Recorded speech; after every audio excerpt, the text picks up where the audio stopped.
dia 12 de fevereiro de 2017, 1 ano e 10 meses atrás, nós iniciamos uma série de estudos chamados Cenas do Retorno de Cristo. Pregamos uma quantidade bem grande de sermões aí no curso desse quase 2 anos trabalhando esse tema tão importante, que é a vinda, o retorno, a volta do Senhor Jesus Cristo a este mundo. Naquela ocasião, eu queria hoje à noite tentar de alguma forma resumir e pontuar o que há, digamos, de mais importante nesta literatura apocalíptica, que nós não cobrimos toda. Nós avaliamos principalmente o 24º capítulo de Mateus e também avaliamos bastante, expomos quase o livro de Apocalipse todo. E no curso dessas exposições, aqui e acolá, fomos em Tessalonicenses, trabalhamos um pouquinho de Daniel, tocamos em outras literaturas que também lidam com esse tema. E hoje, como fechamento aí desses 1 ano e 10 meses, eu queria então pontuar algumas coisas a título de revisão e para que a gente, digamos assim, ficasse com o mais importante deste estudo. Se você puder e quiser abrir Mateus 24, em Mateus 24, que foi o primeiro texto que nós trabalhamos, eu vou me mover um tanto rapidamente hoje à noite, nesta reflexão. Mateus 24, nós aprendemos uma coisa surpreendente. Eu estudei sistemática e nunca ninguém me chamou a atenção disso. Nós aprendemos que o principal sinal do retorno, a principal marca do retorno, que eu sei que Cristo está voltando, não é terremoto, maremoto, peste, guerra, etc. Embora essas coisas são também sinais do iminente retorno do Senhor Jesus. E eu bati tanto nessa tecla, eu me pergunto, será que alguém entre nós lembra do principal sinal do retorno do Senhor Jesus? Exatamente, o Júnior já disse ali, o Júnior já falou, a principal marca de que Jesus está às portas é o engano. Interessante, a gente tende a ser surpreendido quando a gente vê guerra, por exemplo, ou uma grande catástrofe. Um tempo atrás, um tsunami gigantesco quase que engoliu totalmente uma ilha. Então a gente fica assim, puxa, será que não é esse o sinal? Mas a Bíblia não mostra como essas crises, esses grandes eventos que chamam tanto a nossa atenção, são os mais pontuais. Eu queria te chamar então a atenção para este ponto, que é a principal característica. Mateus 24, abre em Mateus 24 e vamos caminhar juntos aí hoje à noite. Olha o que o próprio Jesus diz. Mateus 24, 4. Cuidado, ninguém vos engane. Olha, é a primeira vez que a palavra aparece. No versículo 5, versículo seguinte, a mesma coisa. Pois muitos virão em meu nome dizendo eu sou Cristo e enganarão a muitos. É interessante que não é enganarão a poucos, não é isso que ele está dizendo. Enganarão uma grande quantidade de pessoas. Em seguida, o mesmo refrão, engano, aparece no versículo 11. Olha o 11 aí. E numerosos falsos profetas surgirão e enganarão a muitos. Jesus repete o mesmo aviso no versículo 24. Olha o versículo 24. Pois aparecerão falsos cristos e falsos profetas, que realizarão grandes sinais e maravilhas para, se possível, enganar os eleitos. Durante a exposição de Mateus 24, não sei se os irmãos lembram, eu passei um filme, um vídeo aqui, porque geralmente quando a gente vê nessas igrejas muita estripulia, a gente tende a pensar que aquilo não é real. Eu me lembro de um irmão que mandou uma nota para mim, um irmão crente tradicional, mas que mandou de uma cura, mandou a nota, e o pastor fez uma fanfarra danada, e de fato a pessoa que tinha câncer mostrou os resultados do exame, e depois, 5 anos depois, ela estava curada. E esse irmão, bem intencionado, mas querendo saber, esse pastor Rai que ele mandou, e aí? Interrogação. E aí? O que é que o senhor diz diante dessa evidência? Isso não me espanta. Olha aqui, realizarão grandes sinais e maravilhas. Está escrito aí. Tu estás pensando que tudo que acontece é mentira? Não.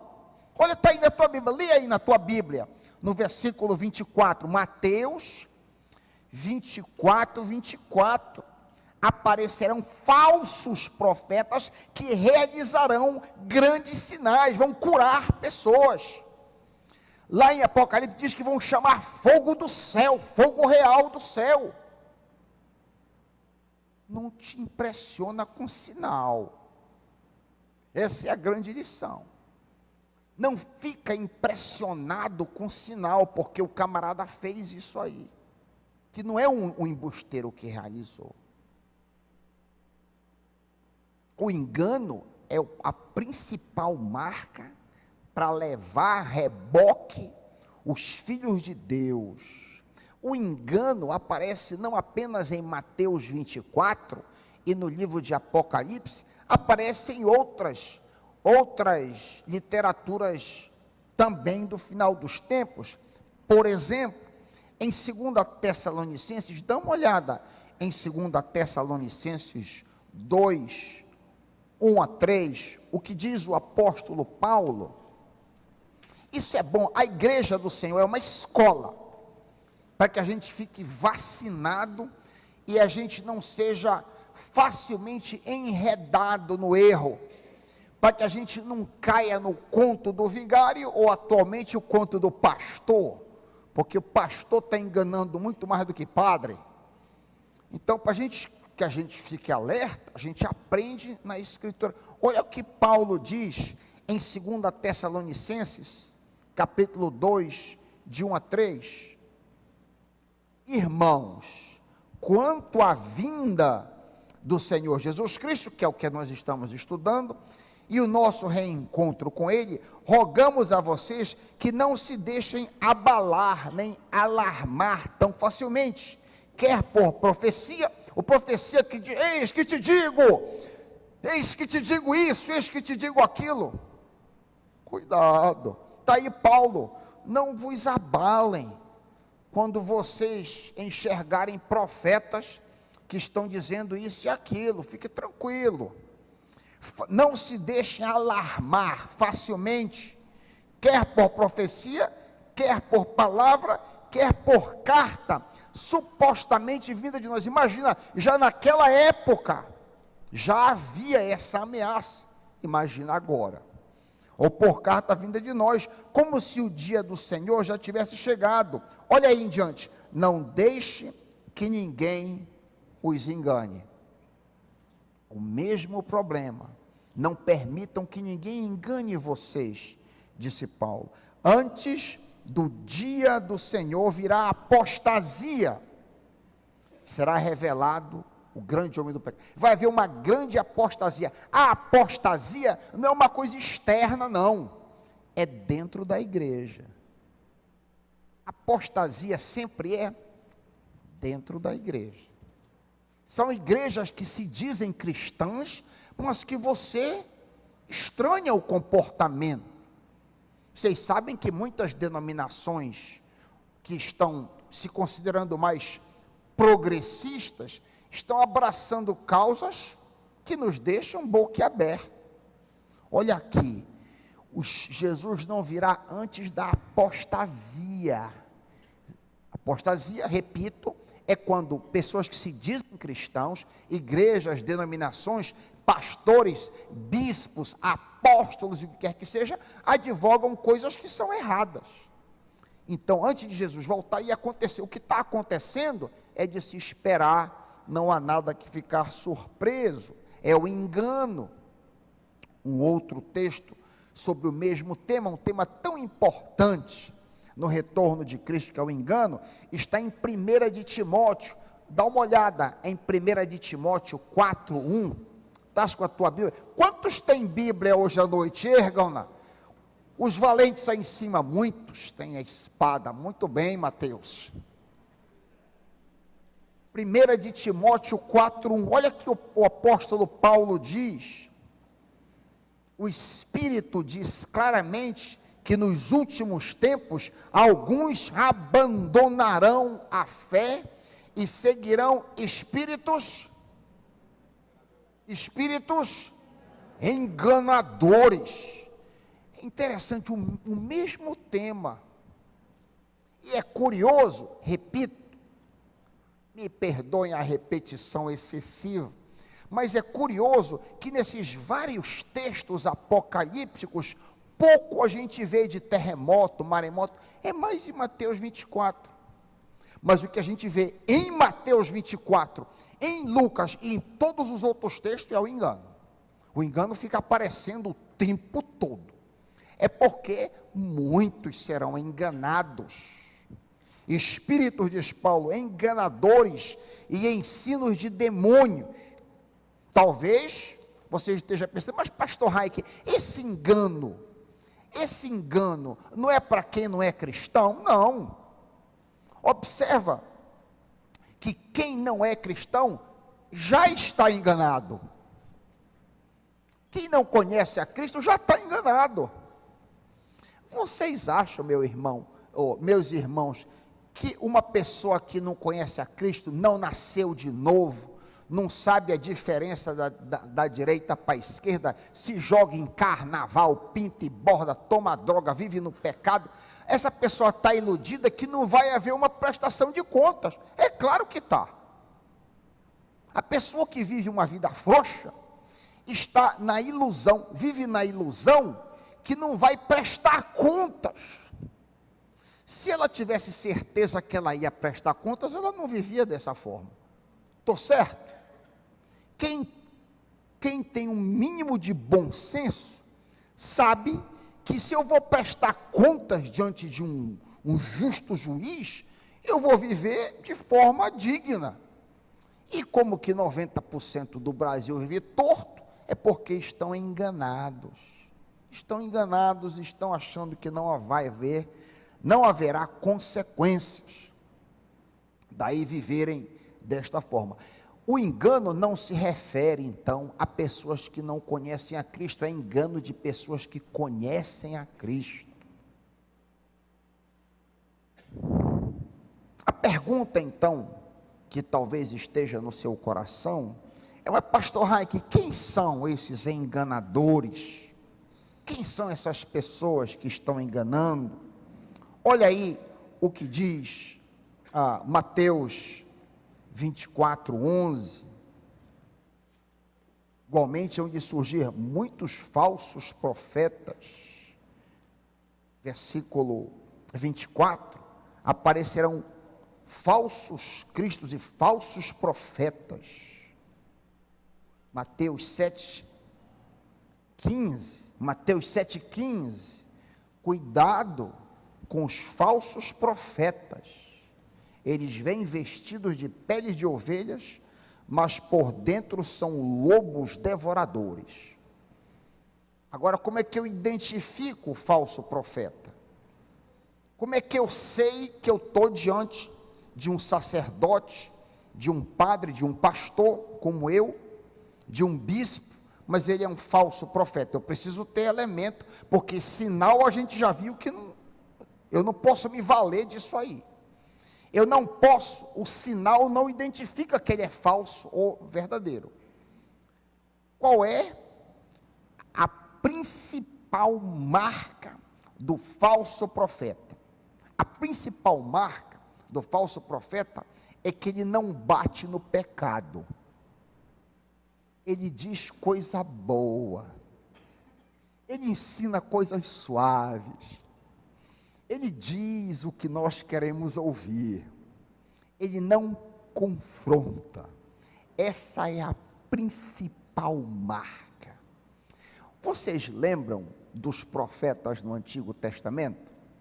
Quando você vasculha os 39 livros no Antigo Testamento, qual era a principal marca dos falsos profetas no Antigo Testamento e a marca dos poucos profetas verdadeiros? É que os falsos profetas diziam o que o povo queria ouvir. E os profetas verdadeiros, Jeremias, Ezequiel, Daniel, diziam coisas que o povo não queria ouvir. É a mesma coisa hoje. O pastor que só prega coisa agradável, não que não haja momentos para pregar conforto, para acalentar, para encorajar, claro que há um espaço, há um momento para isso aí. O problema é quando a mensagem é só em cima disso, quando as mensagens e as pregações são só para confortar, para acalentar, para encorajar, para autoajudar. Cuidado, tem alguma coisa errada com esse pregador, seja ele quem for, não interessa quem ele é, se ele não bate no pecado, se ele não confronta o pecado, ele é um falso profeta. Nós temos visto uma escalada gigantesca do neopentecostalismo no Brasil. Nós subimos aí de 1991 a 2010, nós passamos de uma população de mais ou menos 3 milhões de evangélicos para 25 milhões. Uma subida tremenda, de 3 para 25. Vocês têm que convir comigo que isso é uma escala meteórica, é um salto quântico, é exponencial. Uma marca dessas igrejas é porque os profetas, os pastores, os bispos, só pregam coisa boa. Está aí um exemplo do que Jesus antecipou, está acontecendo. É sempre bom a gente lembrar que Jesus Cristo não foi morto porque ele era um bom assistente social. Ninguém criticava Jesus porque ele dava pão. Ninguém nunca criticou Jesus porque Jesus curava, porque Jesus ajudava as pessoas. Tudo isso aí tem um lugar. O problema era que Jesus batia no pecado, confrontava os religiosos. Esse foi o problema que acabou por levar o Senhor Jesus para a cruz. E é a mesma coisa hoje. Você e eu, a igreja, não será criticada se nós ajudarmos as pessoas. Não que nós não devamos fazer isso, temos obrigação de fazer isso. É bom que a gente faça isso, que a gente ajude, que a gente dê bolsa, não é Bolsa Família, isso é o governo que dá, é cesta básica, que a gente ajude com cesta básica, que a gente tenha médicos, os médicos da igreja para ajudar as pessoas, que a gente tenha dentista na igreja para servir. Isso é tudo muito bom, é muito maravilhoso. Ninguém vai nos criticar por causa disso. A sociedade vai nos aplaudir, louvado seja Deus. E aí, pastor Raik, nós não devemos? Claro que devemos fazer isso aí. Mas o principal papel da igreja é defender o que é certo e confrontar o pecado. Isso é claro para vocês, meus irmãos. Este é o principal papel da igreja. Todas as ONGs fazem isso, de dar cesta, de dar assistência e ajudar das diversas formas possíveis. Se a gente não confronta o pecado e apenas ajuda dando pão, a gente está engordando as pessoas para levar para o inferno só. O que adianta a gente fazer o camarada gordo ou com dente bonito e ele terminar com um cão e seus capetas? Nós temos que falar sobre Jesus Cristo e a salvação, chamar o povo do engano para o arrependimento. Arrependei-vos. Olha, uma outra coisa, isso não está no meu script não, mas uma marca dos profetas do Antigo Testamento, que tinham várias ênfases. Oséias tem uma ênfase, Isaías tem uma ênfase, principalmente se você divide o ministério dele. Ezequiel tem uma ênfase falando para os exilados. Cada profeta tem mas tem uma coisa que eles têm em comum. Tem uma coisa que todos os profetas menores, todos os profetas maiores têm em comum, é que todos eles chamam o povo ao arrependimento. E é interessante que Jesus, quando abriu o ministério, a primeira palavra da boca de Jesus em Marcos foi: arrependei-vos, arrepender de pecado.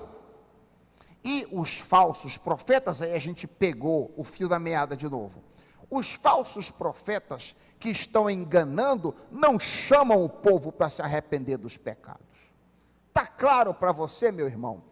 Então você está vacinado já, e você não será facilmente enganado nos últimos dias.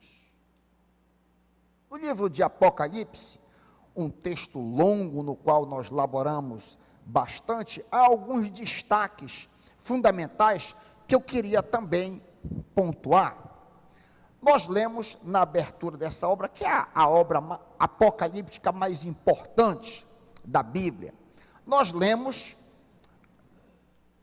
neste livro, Apocalipse capítulo 1, versículo 1 em diante, a razão, o porquê esse livro foi escrito. Apocalipse 1 e 2, revelação de Jesus Cristo que Deus lhe deu para mostrar a seus servos o que em breve há de acontecer.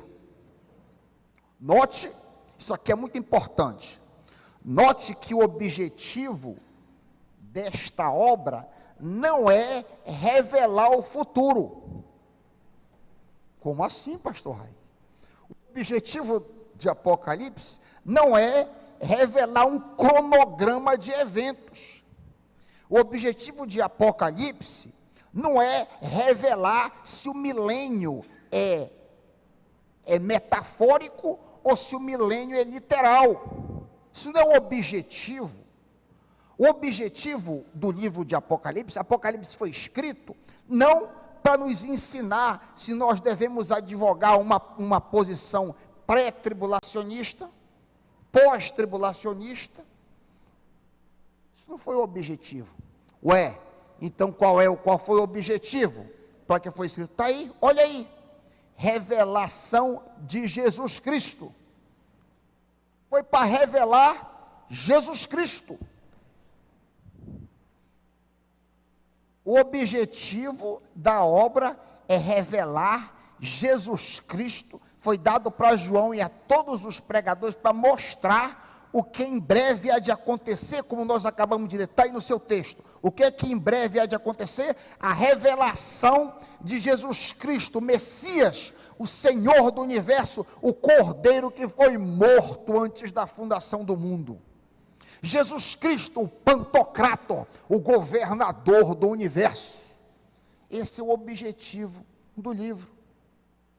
Não para a gente preparar aqueles esquemas pré, pós, essas coisas são úteis, e eu trabalhei muito em cima disso aí também, mas isso é secundário. O objetivo da principal obra apocalíptica é revelar que Jesus Cristo é Senhor. Entram presidentes, saem, entra governador, sai, o mundo vira, mexe, puxa, encolhe, e Jesus Cristo continua Senhor. Jesus Cristo é Rei. As coisas aqui podem estar tudo estáveis, o mundo se acabando, o tsunami, o raio que o parta, Jesus Cristo reina. Tem o objetivo do livro, revelação de Jesus Cristo. Ele é o nosso rei, ele é o nosso Senhor. Satanás odeia esse livro. Satanás detesta esse livro de Apocalipse, porque esse livro descreve a derrota final dele. Isso é um ponto importante. Onde é que está isso, pastor Raik? A derrota final do diabo está no livro de Apocalipse, Apocalipse 20, 10 em diante. Se volte para lá. O diabo, Satanás, o nosso inimigo, detesta esse livro por causa da derrota final e conclusiva dele, descrita em Apocalipse 20, 10 a 15. Olha aí o que diz. O diabo, que apareceu de novo a palavra, enganava. Interessante. Outra vez, eu não tinha planejado isso aqui, mas a palavra está em todo lugar. O diabo que enganava as nações foi lançado no lago de fogo, que arde com enxofre, onde já haviam sido lançados a besta e o falso profeta. Eles, essa trindade diabólica, diabo, besta e falso profeta, eles serão atormentados dia e noite para todo sempre. Depois vi, João diz, um grande trono branco, e aquele que nele estava sentado, Jesus. Adiante, vi também os mortos, grandes e pequenos, de pé diante do trono, e livros foram abertos. Outro livro foi aberto, o livro da vida. Os mortos foram julgados de acordo com o que tinham feito, segundo o que está registrado nos livros. O mar entregou os mortos que nele havia, e a morte e o inferno entregaram os mortos que nele havia, e cada um foi julgado de acordo com o que tinha feito. Então a morte e o inferno foram lançados no lago de fogo. O lago de fogo é a segunda morte. Se o nome de alguém não foi encontrado no livro da vida, esta pessoa foi lançada no lago de fogo. Isso é um texto pesado e que nos causa, ou deve nos causar, uma preocupação. E a preocupação é: o teu nome está escrito no livro da vida? O teu nome, o meu nome, já foi escrito no livro da vida? Pode ser que o teu nome esteja em muitos lugares. De repente o teu nome está num título, num diploma, alguma coisa boa que você alcançou, um reconhecimento, uma homenagem. Isso não é nada diante do que nós lemos aqui. A questão é: o teu nome está escrito no livro da vida? Observa que eu não estou perguntando se tu pertences a determinada organização, não. Se tu és católico, batista, dessa igreja ou da outra. A pergunta hoje à noite é: o teu nome foi escrito no livro da vida? Pastor Raik, como que eu sei que o meu nome foi escrito no livro da vida? É possível? É possível, se não está escrito, ele ser escrito? É. Apocalipse 22, 14. Olha que texto precioso. Apocalipse 22, 14. Felizes ou bem-aventurados os que lavam as suas vestes no sangue do Cordeiro, para que tenham direito à árvore da vida e possam entrar na cidade pelas portas. Você tem direito de entrar quando a sua vida foi lavada no sangue de Jesus. Aleluia. Isso é de graça. Qualquer pessoa pode ter a sua vida, sua alma lavada no sangue de Jesus. Não custa nada. O que precisa fazer é apenas se arrepender. É a mesma velha mensagem dos profetas lá atrás. Se arrepender dos seus pecados, reconhecer que você merece ao inferno, mesmo que você é um pecador, mas você aceita o perdão gratuito de Cristo Jesus, o Senhor. Que coisa maravilhosa o Evangelho. Um detalhe importante nesse livro, que nós trabalhamos tanto é que o foco dele, assim como as outras passagens apocalípticas, 1 Tessalonicenses, Mateus 24, 2 Tessalonicenses, o foco são os crentes e não os incrédulos. O texto de Apocalipse 24, de Mateus 24 diz que o amor de muitos esfriará. O amor de muitos esfriará. Só tem amor por Jesus quem é crente. Faz sentido? Só tem amor por Jesus. Que vai esfriar pessoas que já amam Jesus. É um aviso para mim e para você aqui. Devemos ter cuidado para que o nosso amor por Jesus, a piedade, a vida de devoção ao Senhor Jesus não esfrie. Devemos buscar o Senhor, devemos amar o Senhor, devemos tratar o Senhor como um cônjuge, devemos tratar o Senhor Jesus com carinho, com medo de ofendê-lo. Isso que é a verdadeira religião. O resto é teologia, ensino, aprender, detalhe, não. A principal coisa é não deixar o seu amor esfriar, porque está dizendo que o amor de muitos esfriará. De forma geral, nessa série Cenas do Retorno de Cristo, nós vimos alguns pontos importantes sobre a segunda vinda do Senhor Jesus. Eu queria tocar brevemente sobre pontos específicos da vinda do Senhor Jesus. De que maneira o Senhor Jesus vai voltar? De que forma ele vai voltar? Atos 1, 9 e 11.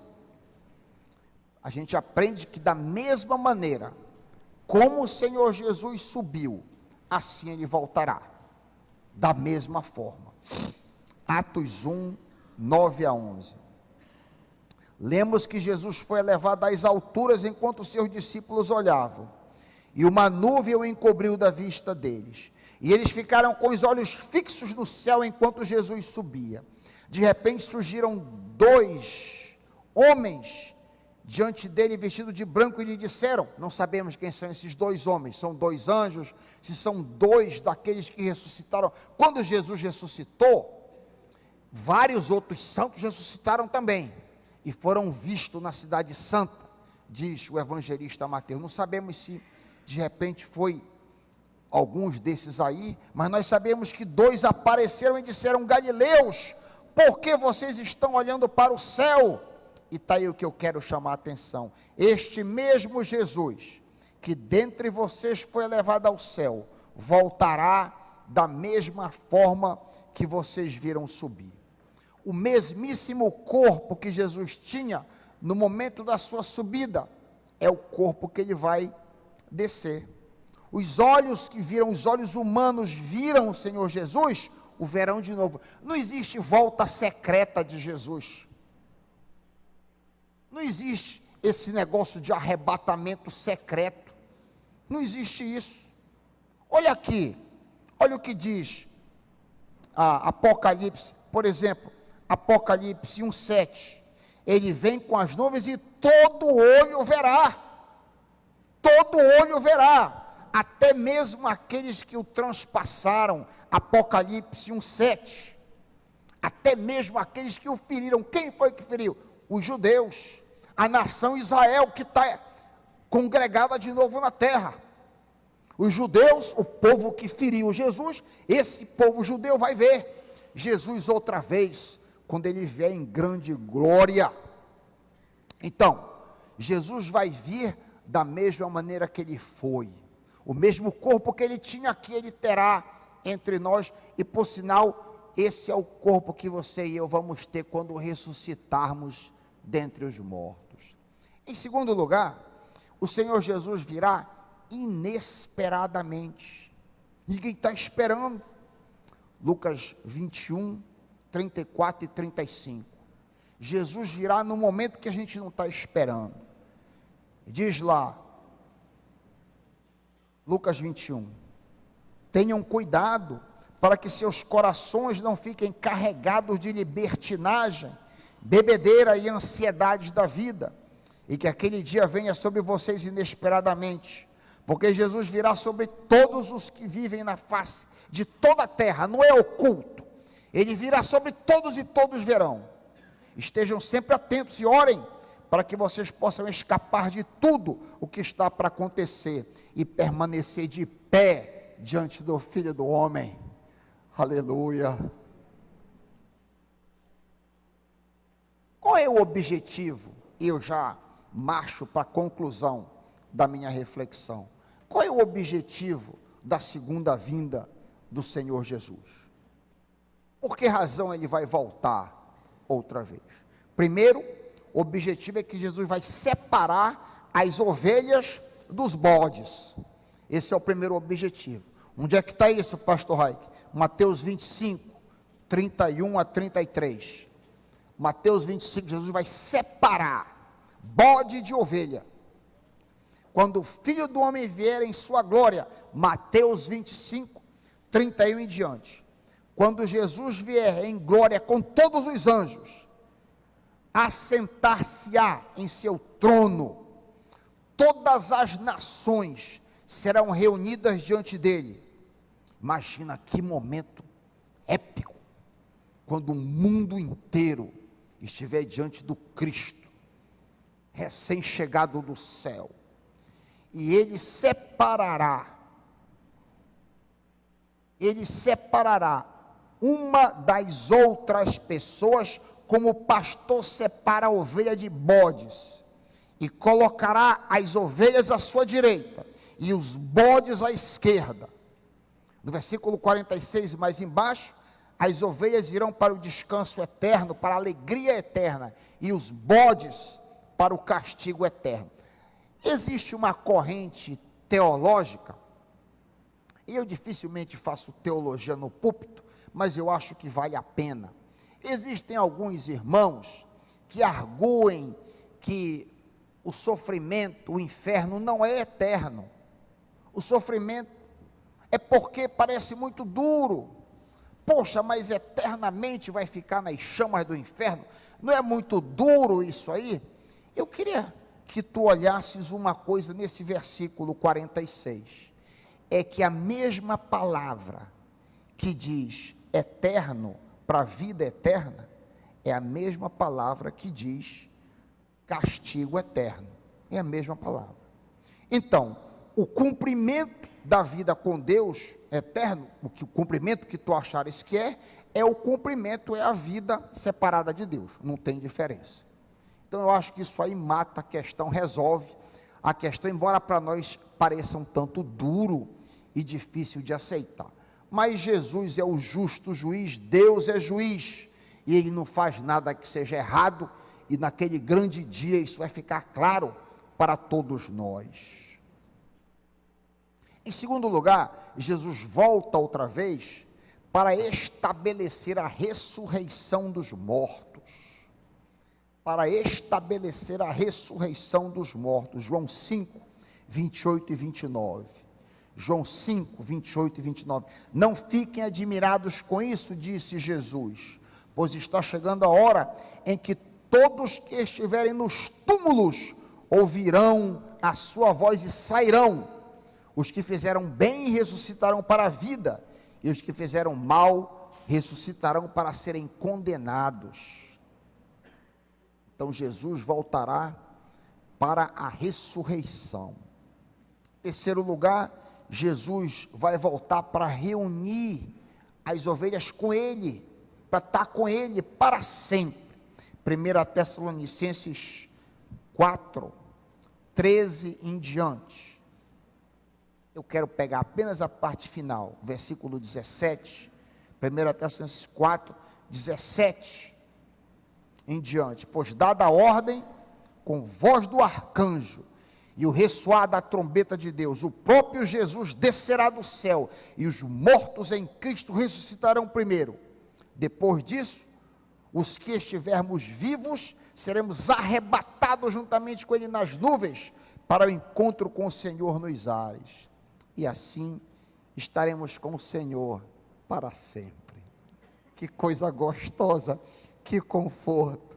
Estaremos para sempre com o Senhor.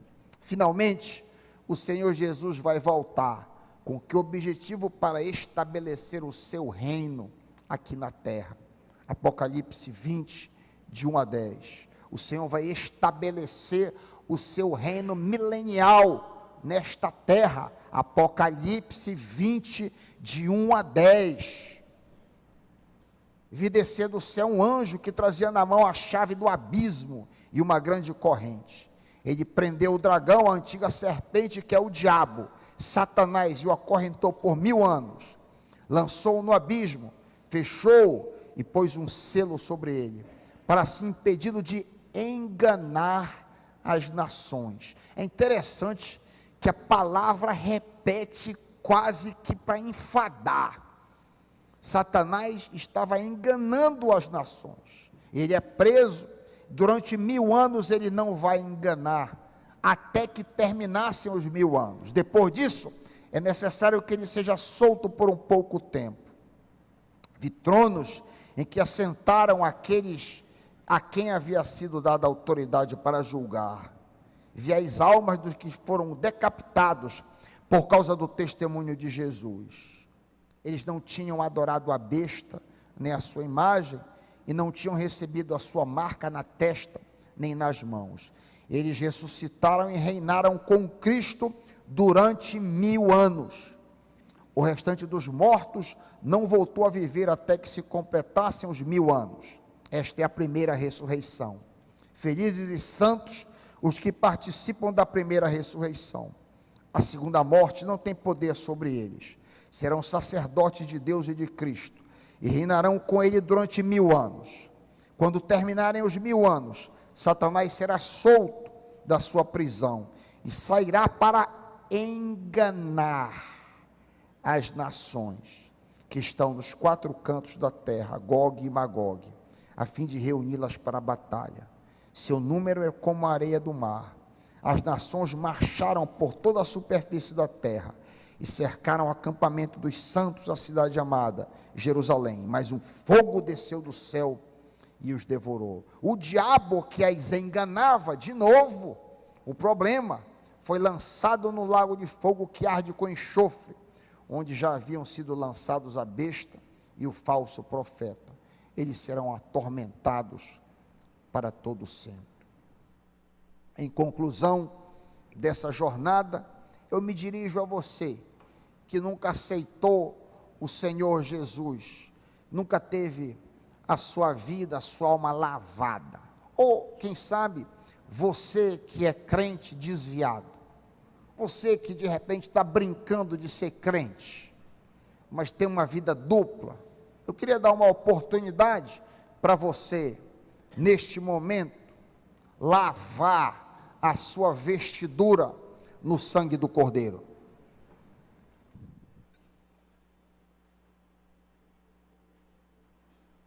Você gostaria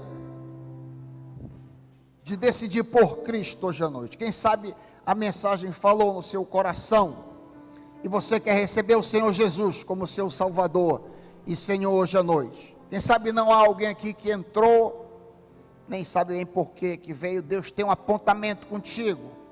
Você descobriu que é um pecador e caminha para a perdição.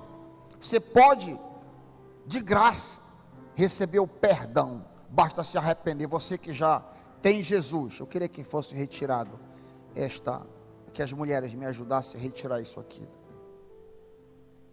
Enquanto celebramos a ceia, que momento maravilhoso para você fazer as pazes com o Senhor. Quem sabe você entendeu hoje que você precisa do Senhor Jesus, salvação gratuita na cruz, e você quer recebê-lo, você quer dar as costas para a sua vida, que você levou até aqui, você quer caminhar com Jesus. É a melhor decisão que alguém pode tomar. Muitos que estão aqui, eu e muitos tomaram essa decisão. Quem sabe você está desviado, levante a sua mão, quero orar com você hoje à noite, nessa noite, de ser alguém que quer Cristo Jesus hoje à noite. Levante a sua mão corajosamente.